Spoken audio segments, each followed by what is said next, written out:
Hello everyone. In this video, we are starting miscellaneous exercise on chapter 4. As you know, miscellaneous exercises में थोड़े से difficult type के challenging questions होते हैं, but वो हमारे सारे कॉन्सेप्ट्स की प्रैक्टिस के लिए बहुत इंपॉर्टेंट हैं एंड बहुत बार इनमें से 6 मार्क्स के क्वेश्चन हमको बोर्ड एग्ज़ाम में आ जाते हैं। साथ ही 12th के बाद जब आप कॉम्पिटिटिव एग्ज़ाम्स की प्रैक्टिस करेंगे तब भी इस तरह के कॉन्सेप्ट बेस्ड थोड़े से हाई लेवल के क्वेश्चंस की आपको कमांड होना ही चाहिए। So let us begin. First question. Prove that the determinant is independent of theta. ये जो determinant है ये theta से independent है।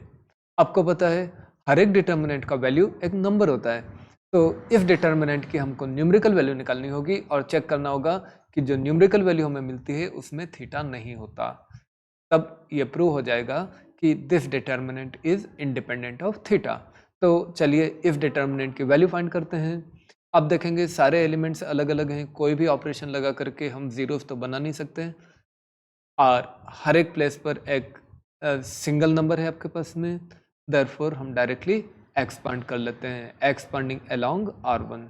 कोई ऑपरेशन लगाकर जीरो तो हम तभी बना सकते थे ना जब सिमिलर टाइप के नंबर्स होते हैं, तो वो माइनस हो जाते हैं, जीरो बनते हैं। यहाँ जीरो नहीं बनने वाले, डायरेक्टली एक्सपांड करेंगे। और जब आप एक्सपांड करते हैं फर्स्ट रो के साथ में, तो naturally you will be taking x here outside, फिर एक्स वाली रो को हटाएंगे, कॉलम को हटाएंगे, बाकी जो बचा वो डिटर्मिनेंट यहाँ पर लिखेंगे। इसी टाइप से अल्टरनेटिंग प्लस माइनस लेते थे अपन, ये प्लस होगा, ये माइनस होगा, ये प्लस होगा, और इस माइनस के बाद में इसको रखने वाली रो एंड कॉलम को हटाएंगे। इस तरह से हम इस डिटर्मिनेंट को एक्सपांड कर लेंगे। एक्सपांड करने के बाद जब हम सिंप्लीफाई करते जाते हैं तो आप देखेंगे कि sine theta cos theta cancel हो जाते हैं, देन साइन स्क्वायर थीटा और कॉस स्क्वायर थीटा वाली टर्म को आप साथ में रख लीजिए, तो फाइनली आपको आंसर मिल जाता है -x³। देखिए डिटर्मिनेंट की जो वैल्यू आई उसमें थीटा वाली सारी चीज़ें आपस में कैंसिल हो गई हैं, और लास्ट में इफ डिटर्मिनेंट की वैल्यू में कोई थीटा नहीं बचा है, इसलिए हम कह सकते हैं कि this value of the determinant is independent of theta. इस तरह से हमारा फर्स्ट क्वेश्चन प्रूव हो जाता है। इसके बाद हम आते हैं सेकंड क्वेश्चन। बहुत इंपॉर्टेंट क्वेश्चन है।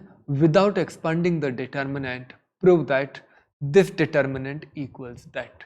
एक्सपांड नहीं करना है और बिना एक्सपांड किए आपको प्रूव कर देना है कि ये लेफ्ट वाला डिटर्मिनेंट राइट वाले डिटर्मिनेंट के इक्वल है। चलिए हम लेफ्ट वाले डिटर्मिनेंट से स्टार्ट करते हैं। देखेंगे आप लेफ्ट में हमारे पास में ए स्क्वायर बी सी है, आपको चाहिए ए स्क्वायर और ए क्यूब। ए स्क्वायर से ए क्यूब बनाना है, बी स्क्वायर से बी क्यूब बनाना है, सी स्क्वायर से सी क्यूब बनाना है। इस तरह से हमको समझ आता है कि यहाँ पर आपको फर्स्ट रो में ए से मल्टीप्लाई करना होगा, सेकंड में बी से करना होगा, थर्ड में सी से करना होगा। मल्टीप्लाई तो डिटर्मिनेंट में तभी कर सकते हैं ना अगर वो नंबर बाहर रखा हो हमारे पास, तो इसके लिए हम यहाँ पर कर लेते हैं A B C upon A B C. A B C upon A B C करके ए को हम मल्टीप्लाई कर देंगे फर्स्ट रो में, ताकि यहाँ पर A square A cube A B C बने। बी को हम मल्टीप्लाई कर देंगे सेकंड रो में, ताकि B square B cube A B C बने, एंड सी को मल्टीप्लाई कर देंगे थर्ड रो में। ऐसा हम कर देंगे तो लास्ट प्लेस पर तो सारे ए बी सीज हो जाएंगे। यहाँ पर आपको ये पैटर्न बन जाएगा A square A cube B square B cube C square C cube. Okay, तो जब हम इनको मल्टीप्लाई कर लेते हैं, आप देखेंगे कि थर्ड कॉलम से आपको ए बी सी वापस से कॉमन आ जाता है। जब आप ए बी सी को कॉमन ले लेंगे तो देखिए जो पैटर्न आपको चाहिए था मिल चुका।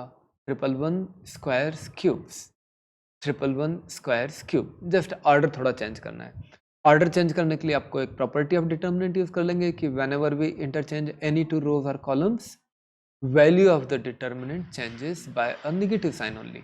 आप C1 एंड C3 को इंटरचेंज कर लीजिए, और इससे आपको क्या होगा कि ये 111 फर्स्ट प्लेस पर मिल जाएंगे। उसके बाद में अगेन आप C2 एंड C3 को इंटरचेंज कर लेंगे, ताकि क्यूब्स आपको थर्ड प्लेस पर मिल जाएं। हर एक बार एक माइनस बाहर आता जाएगा और आपको राइट हैंड साइड मिल जाएगा। -1 का स्क्वायर तो +1 होता है। इस तरह से ये वाला क्वेश्चन भी हमारा कंप्लीट हो जाता है। Then we come to question number 14। ये बोर्ड एग्जाम्स में आया है, 13 के बाद में भी कई बार आया है, उसको हम अपडेट कर लेंगे बहुत जल्दी। प्रूव करना है कि value of this determinant is 1 + a square + b square + c square. ये एक्चुअली 14th क्वेश्चन है फ्रॉम पेज नंबर 121। इसको हम यहाँ पर कर रहे हैं वापस से, क्योंकि प्रोसीजर सिमिलर है, राइट। तो यहाँ पर भी आप देखेंगे कि हमको रिजल्ट में 1 प्लस ए स्क्वायर के साथ में B square and C square चाहिए। देखिए 1 प्लस ए स्क्वायर तो आपके पास है, बी स्क्वायर भी चाहिए और सी स्क्वायर भी चाहिए। देखिए यहाँ पर बी है, इसको आप बी से मल्टीप्लाई कर लीजिएगा, बी स्क्वायर बनेगा। इसको सी से मल्टीप्लाई कर लीजिएगा, सी स्क्वायर बनेगा। और फिर आप देखेंगे कि इसके पास ए एक्स्ट्रा है तो एक एक्स्ट्रा ए आप इसको भी मल्टीप्लाई कर दीजिए। इट मीन्स पहले की तरह फर्स्ट रो को आप ए से मल्टीप्लाई करिए, सेकंड को बी से करिए, थर्ड को सी से करिए। Again A B C upon A B C करते हैं। ए को उठा के फर्स्ट रो में ले जाएंगे, बी को उठा करके सेकंड में ले जाएंगे, सी को उठा करके थर्ड में ले जाएंगे। तो यहाँ पर आप देखेंगे कि 1 plus A square B square c square बन गए, उसके साथ में एक ए एक्स्ट्रा है तो यहाँ से हम क्या करते हैं, ए कॉमन ले लेते हैं। यहाँ पर भी आप देखेंगे ए square B square c square बन गए, यहाँ पर बी एक्स्ट्रा है। सेकंड कॉलम से आप बी को कॉमन लीजिएगा एंड थर्ड कॉलम से आप सी को कॉमन ले लीजिएगा। ऐसा करेंगे तो ए बी सी आप वापस से आपको कॉमन लेकर के ए बाहर आ जाएगा, बी बाहर आ जाएगा, सी बाहर आ जाएगा, ए बी सी फिर आपको ऊपर और नीचे मिल जाएगा, उसको आप कैंसिल कर लेंगे एंड आंसर में हमको वो चीज़ें मिल गई जो चाहिए थी, 1 ए square B square c square. देखिए पूरा डिटर्मिनेंट में यही तो है, 1 ए square B square c square. अब आप इनको ऐड कर लेंगे तो ये वाला चीज़ आपको कॉमन मिल जाएगा जो कि आपको आंसर में चाहिए था। ओके, तो R1 replace by R1 plus R2 plus R3 add कर लेते हैं तो 1 plus A square plus B square plus C square हमको कॉमन मिल जाएगा। जैसे ये कॉमन मिला आपको बनेगा 111 और 111 का 00 बनाने की प्रोसेस तो हम पहले ही देख चुके हैं।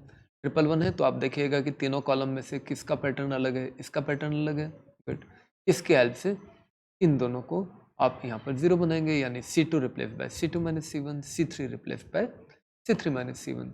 ये वाला प्रोसीजर लेकर के आप 00 बना लेते हैं और 00 बनाने के बाद में नेचुरली आप एक्सपांड कर लेंगे अलोंग रो नंबर 1 और इस एक्सपेंशन के साथ में ही आपको आंसर मिल जाता है, दैट इज। इसके बाद हम आ जाते हैं एग्जाम्पल 32 के ऊपर। ये हार्ड से थोड़ा सा डिफिकल्ट टाइप का क्वेश्चन है, लेकिन बोर्ड एग्जाम में पूछा गया है और हमको प्रैक्टिस तो करना ही है। देखिए प्रूव करना है कि value of this determinant is 2 times X Y Z into X plus Y plus Z the whole cube. इस तरह से आप देखेंगे X plus Y plus Z आपको 3 टाइम्स कॉमन चाहिए, साथ में 2xyz भी चाहिए, क्योंकि 3 टाइम्स चाहिए, कम से कम 2 टाइम्स तो हमको कॉमन लेकर के बाहर निकालना ही होगा। पर x plus Y plus Z common कैसे लें, यहाँ पर तो y plus Z whole square है, x plus Y plus Z तो है ही नहीं गए, स्क्वायर्स हैं और प्रोडक्ट्स हैं। फिर हम सोचते हैं कि x plus Y plus Z common लेने के लिए अगर y प्लस जेड जो होल स्क्वायर है इसके साथ में माइनस एक्स स्क्वायर हो जाए तब फिर हमको x plus Y plus Z common मिल जाएगा, क्योंकि इसके अंदर आप आइडेंटिटी यूज कर सकते हैं A square minus B square. A square minus B square सोचेंगे अगर इसको तो ये आपको बनेगा A plus B into A minus B, और उससे आपको ए प्लस बी वाले ब्रैकेट से X plus Y plus Z common मिल जाएगा। तो ये जो Y plus Z whole square है इसके साथ आपको चाहिए एक्स स्क्वायर। देखिए यहाँ पर एक्स है, आपको चाहिए एक्स स्क्वायर, नेचुरली यहाँ आप एक्स से मल्टीप्लाई करना चाहिए। इसी तरह y plus Z whole square के साथ आपको चाहिए Y square, sorry X plus Z whole square के साथ आपको चाहिए Y square. X plus Z whole square यहाँ पर है, वाई स्क्वायर के लिए नेचुरली आप यहाँ पर वाई से मल्टीप्लाई कर लीजिएगा सेकंड रो को। इसी तरह थर्ड रो को आपको मल्टीप्लाई करना पड़ेगा जेड से, एंड अगेन वही चीज X Y Z upon X Y Z. X को मल्टीप्लाई करेंगे फर्स्ट रो में, वाई को करेंगे सेकेंड में, जेड को करेंगे थर्ड में। और जैसे ही आप ये करेंगे तो फिर आप पाएंगे कि ये x कॉमन आ जाता है फर्स्ट कॉलम से, y कॉमन आ जाता है सेकंड कॉलम से, z कॉमन आ जाता है थर्ड कॉलम से। तो एक बार तो आपने x z को अंदर मल्टीप्लाई किया रोज में और उसको बाहर निकाल लेंगे कॉलम से। जब आप इसको बाहर निकाल लेंगे कॉलम से तो ये x y z कैंसिल हो जाएगा और आपका डिटर्मिनेंट सारा स्क्वायर्स में आ जाएगा।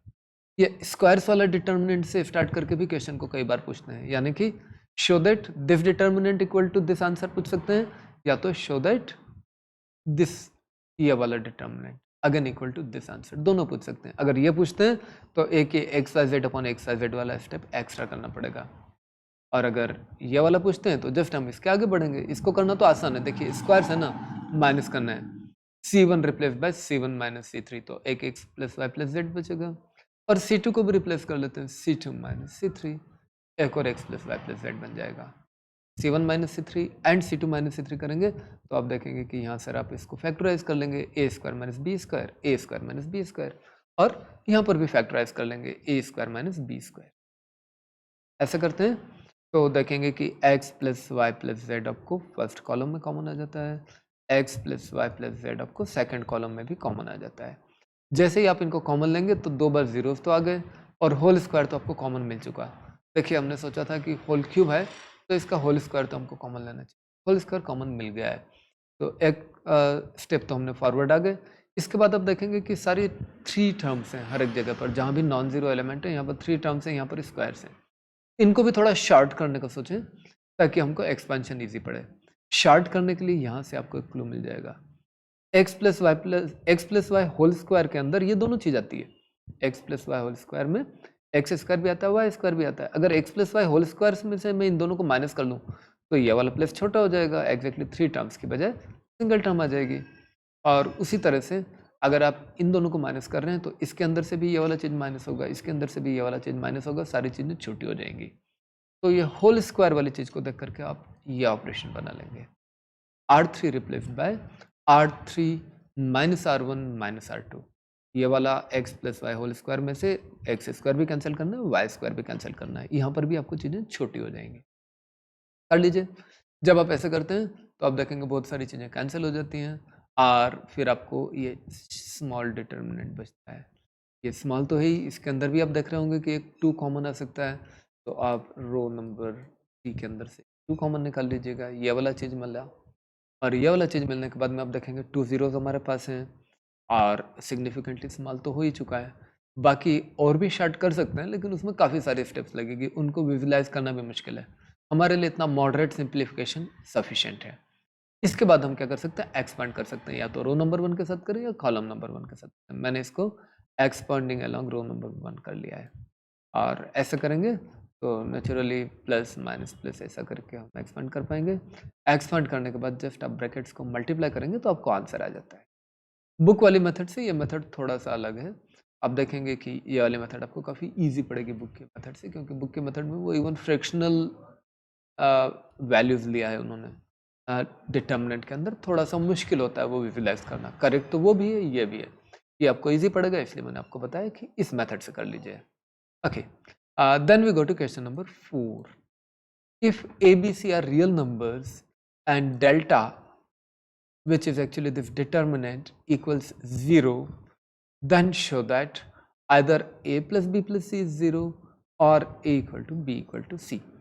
क्वेश्चन नंबर 4 इंपॉर्टेंट क्वेश्चन है और इसकी जो मेथड है सेम मेथड आपको एग्जाम्पल 30 में यूज होगी। क्वेश्चन 5 ऑफ 119 में भी हमने एक सिमिलर मेथड यूज किया था। तो मेथड को थोड़ा अच्छे से समझ लीजिए। A B c real numbers हैं और इस डेल्टा की वैल्यू आपको 0 गिवन है। डेल्टा की वैल्यू 0 गिवन है, पहले आप डेल्टा की वैल्यू निकालें तो सही, फैक्टर्स में निकालेंगे। और डेल्टा की वैल्यू को फैक्टर्स में निकालने के लिए आप देख रहे हैं कि सब तरफ डबल डबल्स हैं, उनको अगर आप ऐड कर लेंगे तो 2 times a plus B plus c common आएगा। C1 replace by C1 plus C2 plus C3 कर लीजिए। कुछ लोगों ने R1 replace by R1 plus R2 plus R3 भी सोचा होगा, वो भी कर सकते हैं। सारे क्वेश्चंस में तो ऐसा नहीं होता, लेकिन जो सिमेट्रिक मैट्रिक्स वाले डिटर्मिनेंट होते हैं उनके अंदर अगर आप कॉलम्स को ऐड करें या रोज को ऐड करें, बात वही होता है। तो यहाँ पर आप देखेंगे क्योंकि सिमेट्रिक है तो आप कॉलम को ऐड कर सकते हैं, रो को भी कर सकते हैं। चलिए मैंने कॉलम्स को ऐड कर लिया है, 2 times a plus B plus C मेरा कॉमन आने वाला है। और जैसे ही मैंने इसको कॉमन लिया 111 आ गए। 111 के बाद की स्टोरी आपको पता है, 00 बनाना है, सारी ही रोज एक जैसी हैं, किसी भी एक रो को यूज़ कर लेते हैं। मैंने रो नंबर 1 को यूज़ करके रो 2 को स्मॉल बनाऊंगा और रो 3 को भी स्मॉल बनाऊंगा। यहाँ पर 1 रहेगा, बाकी जगह आपको आ जाएगा 0। और ये जब ये 100 हो गए तो नेचुरली हम इसको कर लेते हैं एक्सपांड। एक्सपांड करेंगे और एक्सपांड करने के बाद में जब हम इसको सिंप्लीफाई करने जाते हैं तो आप देखेंगे कि ये बन जाता है -2 times a plus B plus C into A square plus B square plus C square minus A B minus B C minus A C. वैसे तो हमको ये वाला एक्सप्रेशन बना था, लेकिन आपको पता है कि ये वाला एक्सप्रेशन में स्क्वायर वाली टर्म्स नेगेटिव है और प्रोडक्ट वाली पॉजिटिव है। हमारे पास जो भी फॉर्मूलाज होते हैं उनके अंदर तो स्क्वायर वाली टर्म्स पॉजिटिव होती हैं। ऐसा सोच करके हम क्या करेंगे, इस कर्ली ब्रैकेट के अंदर से एक माइनस कॉमन लेके बाहर निकालेंगे। माइनस कॉमन लेंगे तो सारे साइन चेंज हो जाएंगे। स्क्वायर वाली आपकी टर्म्स पॉजिटिव बन जाएंगी और ये प्रोडक्ट्स वाली टर्म्स निगेटिव बन जाएंगी। इसके बाद में यहाँ पर एक ट्रिक है, हमें इसको थोड़ा सा इसका पैटर्न चेंज करना होगा। क्यों करना होगा? क्वेश्चन को देखिए। क्वेश्चन में हमको a plus B plus c की बात करना है, और अगर a प्लस बी प्लस सी 0 ना आए तो a equal to B equal to c, A B c का रिलेशन चाहिए। a इक्वल टू बी तब होगा ना अगर a माइनस बी 0 हो। हमारे पास तो 0 ही आने वाला है क्योंकि वैल्यू ऑफ डिटर्मिनेंट 0 है। तो a इक्वल टू बी को आप सोचिएगा a minus b equal to 0 चाहिए, b इक्वल टू सी को सोचिएगा b माइनस सी 0 चाहिए, और a इक्वल टू सी को सोचिएगा a माइनस सी 0 चाहिए। वो सारे 0 लाने के लिए आपको ये वाला जो टर्म है a square plus B square plus C square minus A B minus B C minus A C, यहाँ से a minus B minus C minus A बनाना है। कैसे बनेंगे? a स्क्वायर बी स्क्वायर से कोई a माइनस बी तो बनना नहीं है। हाँ, a minus b whole square बन सकता है। इसी तरह से बी स्क्वायर सी स्क्वायर से b minus c whole square बन सकता है। स्क्वायर सोच लीजिए, यही ट्रिक है जो आपको सीखना है, और यही वाली ट्रिक आपको एग्जाम्पल नंबर 30 में भी यूज करना है, राइट? वैसे 9th क्लास में हमारे पास एक क्वेश्चन था जिसमें हमने ये वाला ट्रिक यूज किया था। अगर आपको याद आ रहा हो तो अच्छा है, नहीं आ रहा तो कोई बात नहीं। अभी हम इसको सीख लेते हैं। देख लिया आपने कि a minus b whole square बनाने का है, b minus c whole square बनाना है, और c माइनस ए। देखिए a minus b whole square में मुझे चाहिए होता माइनस 2ab ना, b माइनस सी स्क्वायर में चाहिए होता माइनस 2bc। यहाँ तो सिंगल्स हैं, डबल बनाना है। कैसे बनाएंगे डबल? ये जो 2 रखा है यहाँ पे, 2 को अंदर मल्टीप्लाई कर लीजिए। जैसे ही आप 2 को मल्टीप्लाई करेंगे 2 तो सबके साथ लग जाएगा, और जब ये 2 सबके साथ लग जाए तो फिर आप माइनस 2ab को उठा लीजिएगा, और माइनस 2ab के साथ में एक बार a स्क्वायर एक बार b स्क्वायर रख लीजिएगा। एक बार a स्क्वायर मैंने एरो बना के यहाँ पर ले लिया, एक बार b स्क्वायर मैंने राइट बना के यहाँ पर ले लिया। उसके बाद उठाइए माइनस 2bc। माइनस 2bc के साथ आपको चाहिए b square plus C square. ये 2b स्क्वायर था ना, इसका एक तो आपने यहाँ पर रखा, एक b स्क्वायर यहाँ पर रख लीजिए, राइट वाला, दोनों राइट इधर हो गए। सी स्क्वायर, ये डॉट वाला एक सी स्क्वायर भी इसका ले लीजिए। ओके, ये वाला कंप्लीट स्क्वायर बन जाएगा। फिर माइनस 2ac उठाइए। माइनस 2ac के साथ आपको चाहिएगा a स्क्वायर सी स्क्वायर। ये 2 बार था ना, एक बार आपने इधर लिया था, दूसरी बार अब यहाँ पर ले लीजिए। एंड ये सी स्क्वायर भी एक बार आप इधर ले चुके थे, एक बार यहाँ पर ले लीजिए। एंड इस तरीके से आप a minus b whole square यहाँ पर बना लेते हैं, b minus c whole square यहाँ पर बना लेते हैं, and a minus c whole square यहाँ पर बना लेते हैं। जब ये तीनों स्क्वायर बन जाए तो आपका डेल्टा इस फॉर्मेट में आ चुका है, जिससे कि आपको आंसर मिल चुके हैं। आंसर के लिए आपको a प्लस बी प्लस सी 0 चाहिए, और नहीं तो a minus B minus C minus C 0 चाहिए थे। ओके, तो जब आप यहाँ तक आ चुके हैं, अगर आपको थोड़ा सा मुश्किल लग रही है मेथड, जो कि नेचुरली नई मेथड है, कुछ लोगों को लग सकती है, नो प्रॉब्लम। आप इतना लिखने के बाद में वेट करिएगा, वापस से पीछे जाइएगा और इन स्टेप्स को वापस रिवाइज करिएगा। रिवाइज करने के बाद आपको जरूर समझ आ जाएगी। नहीं आती है तो you can contact me any time any way. Okay, then it is given that जब आपने डेल्टा को फैक्टराइज फॉर्म में निकाल लिया तो डेल्टा इक्वल टू 0 को यूज कर लीजिएगा। डेल्टा इक्वल टू 0 था, डेल्टा की वैल्यू में इक्वेशन 1 से रख देता हूँ। Delta means product of this brackets equal to 0 है। और यहाँ पर आप देखेंगे कि प्रोडक्ट ऑफ 2 नंबर 0 है, या तो ये ब्रैकेट 0 है, या तो फिर कर्ली ब्रैकेट 0 है। प्रोडक्ट ऑफ 2 नंबर 0 है तो या तो फर्स्ट नंबर को 0 होना चाहिए, या तो सेकंड को 0 होना चाहिए। फर्स्ट इक्वल टू 0 तो आपका एक आंसर का पार्ट है ही सही, और सेकंड इक्वल टू 0 को थोड़ा सा सोचिए। ये सेकंड के अंदर क्या पता है, sum of squares of 3 real numbers is 0। देखिए, sum of squares of 3 real numbers is 0। ये जो 3 रियल नंबर्स हैं इनका सम 0 है, और हर एक क्या है, स्क्वायर ऑफ रियल नंबर है। आपको पता है स्क्वायर ऑफ रियल नंबर कभी नेगेटिव तो हो नहीं सकता, तो ये हर एक का वैल्यू ग्रेटर देन और इक्वल टू 0 है। अगर हर एक का वैल्यू ग्रेटर देन और इक्वल टू 0 है और उसके बाद में भी इनका सम 0 हो तो हर एक को जरूर से 0 होना चाहिए। ये भी एक इंपॉर्टेंट कॉन्सेप्ट है जो हमको समझना पड़ेगा, क्योंकि a B c real numbers हैं। a माइनस बी का होल स्क्वायर तो रियल नंबर का स्क्वायर है, मोर देन और इक्वल टू 0 होगा। b माइनस सी का स्क्वायर भी रियल नंबर का स्क्वायर है। c माइनस ए का स्क्वायर या a माइनस सी का स्क्वायर जिसको बोलते वो भी रियल नंबर का स्क्वायर है। इनमें से तीनों में से कोई भी निगेटिव नहीं हो सकता। अगर इन तीनों में कोई भी निगेटिव नहीं है फिर भी तीनों का सम 0 है, वो तो तभी हो सकता है अगर तीनों 0 हो, क्योंकि अगर एक भी पॉजिटिव होता तो सम को 0 बनाने के लिए किसी न किसी को तो नेगेटिव होना था, क्योंकि कोई भी नेगेटिव नहीं हो सकता। लेकिन फिर भी सम 0 है, इसका मतलब हर एक को जरूर से 0 ही होना था। ये भी एक इम्पोर्टेंट कॉन्सेप्ट है, इम्पोर्टेंट स्टेप है, समझने का कोशिश करें, और नहीं तो again you can take my help to understand that, right. Best ये है कि try to search the answer within. Fact तो वही है जो मैं आपको बता चुका हूँ। सोचिए इस बारे में, अगर आपको समझ नहीं आता थोड़ा और सोचिए, कुछ एग्जाम्पल्स लेकर के सोचिए, कॉन्सेप्ट क्लियर करिए, एंड डेफिनेटली अगर आप बहुत प्रयास करते हैं फिर भी आपको क्लियर नहीं होता तो I am there to help you. Okay, तो क्योंकि सम ऑफ दिस स्क्वायर्स 0 था और इनमें से कोई भी निगेटिव नहीं हो सकता, कोई पॉजिटिव भी नहीं होना चाहिए, हर एक को 0 होना चाहिए, राइट। अगर स्क्वायर ऑफ ए नंबर 0 है तो नंबर भी 0 होगा। ऐसा करके आपको मिल जाता है कि a minus B 0, b minus C 0, c minus A 0। a minus B 0 है तो आपको बना a equal to B, b minus C 0 है तो आपको बना b इक्वल टू सी, और c माइनस ए 0 है तो a इक्वल टू सी, तो ऑलरेडी हो ही चुका है। तो इस तरीके से आपको आंसर मिल जाता है कि अगर ये डेल्टा 0 हो दैट मीन्स या तो a प्लस बी प्लस सी 0 होगा या तो फिर a equal to B equal to होगा। That proves this. और जैसा मैंने आपको बताया था सेम प्रोसीजर एग्जाम्पल 30 में यूज होता है, तो बेस्ट चीज ये होगी कि हम एग्जाम्पल 30 को भी साथ में ही कर लेते हैं। We come to example 30।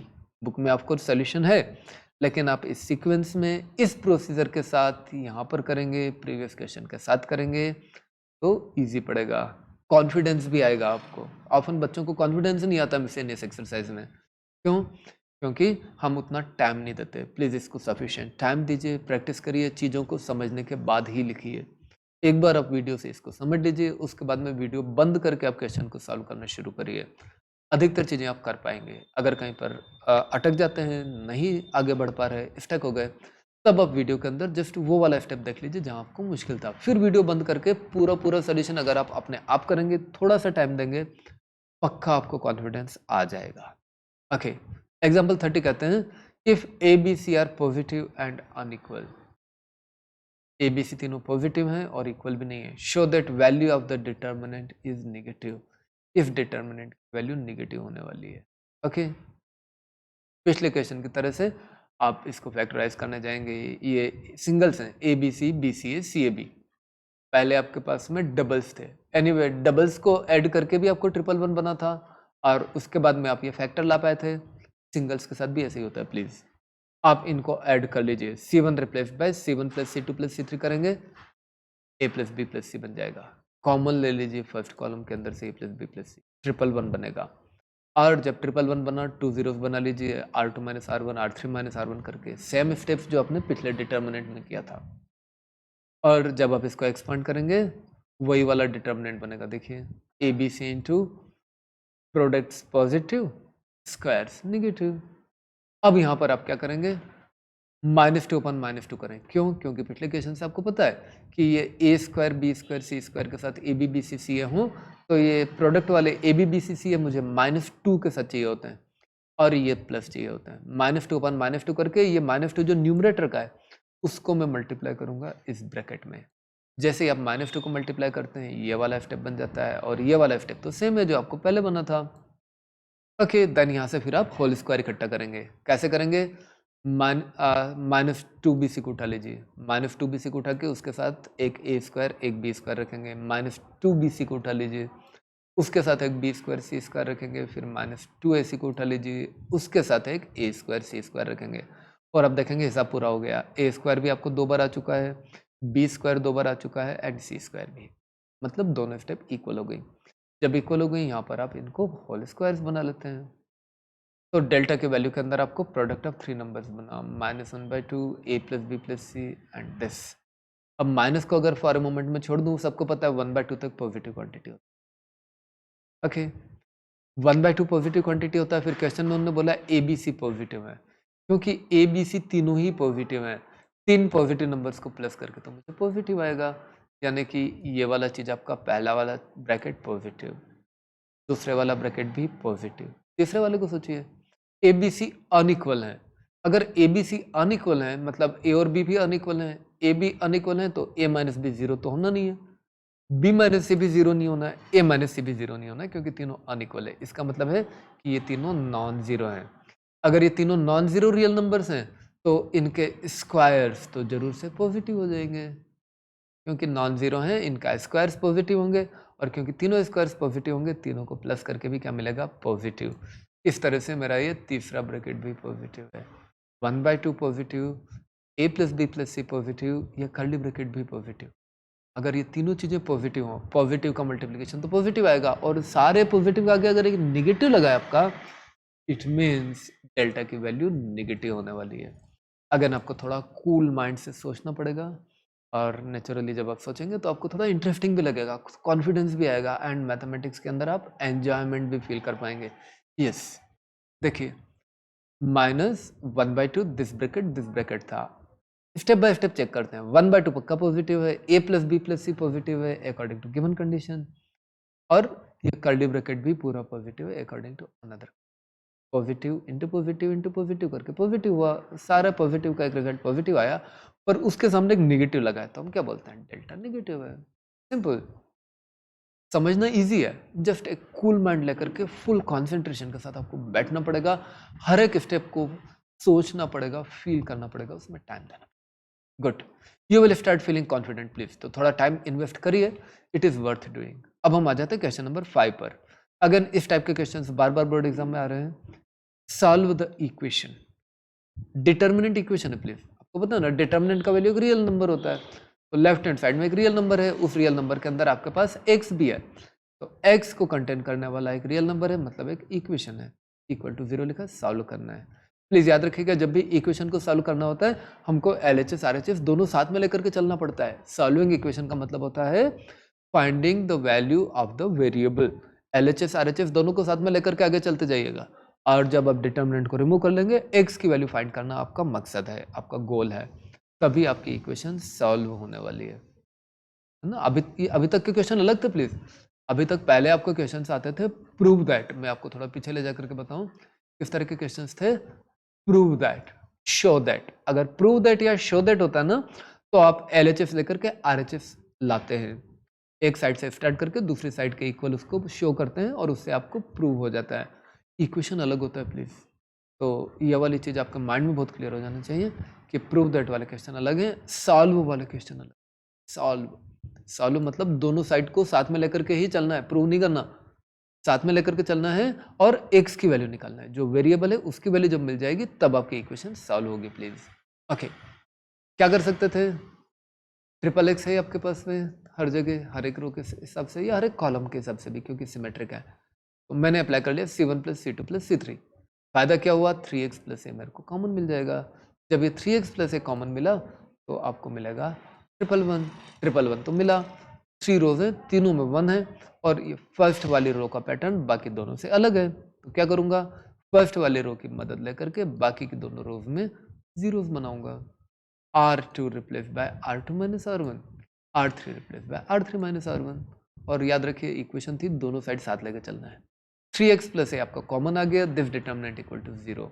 अब क्योंकि डबल 0 बन चुका है, आप एक्सपांड कर लीजिए, एक्सपांड करते हैं तो आपको ये इक्वेशन मिलेगा, 3x plus a into A square minus 0 equal to 0, 3x plus a into A square equal to 0। Question में उन्होंने गिवन था a 0 नहीं है, a 0 नहीं है तो उसका स्क्वायर भी 0 नहीं हो सकता, product of two number is 0, but one of them is non zero. दो चीज का मल्टीप्लाई करके 0 मिल रहा है, ए स्क्वायर तो 0 है ही नहीं, तो दूसरे नंबर को तो 0 होना ही पड़ेगा, दोनों नॉन जीरो हो तब तो प्रोडक्ट 0 हो नहीं सकता, रियल नंबर है ना।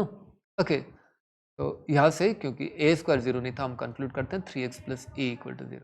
मकसद याद है आपको, इक्वेशन सॉल्व कर रहे थे, अभी तक तो आपको डिटर्मिनेंट दिख रहा था, यहाँ आकर आपको बहुत अच्छे से इक्वेशन दिखने लगेगा। It is actually linear equation in one variable, 3x plus a equal to x find कर लीजिए, आंसर सिंपल। याद रखिएगा इक्वेशन सॉल्व करने का तरीका आइडेंटिटी प्रूव करने का तरीके से अलग है। इसके बाद में हम आ जाते हैं question number 6 from page number 141। Prove that this determinant equals 4 times a square b square c।